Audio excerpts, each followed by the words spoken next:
നീ എൻ്റെ കൂടെ വന്നില്ലെങ്കിൽ ഞാൻ പുറത്തു പോകില്ല. നീ നന്നായി പഠിച്ചില്ലെങ്കിൽ പരീക്ഷയിൽ തോൽക്കും.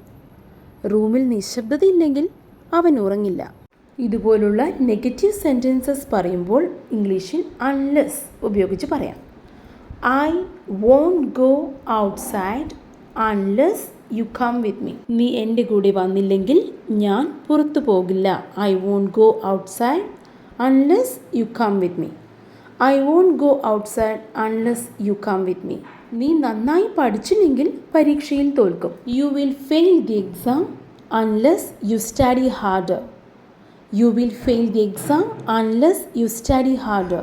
Please repeat. You will fail the exam unless you study harder. റൂമിൽ നിശബ്ദതയില്ലെങ്കിൽ അവൻ ഉറങ്ങില്ല. He won't sleep unless the room is quiet. He won't sleep unless the room is quiet.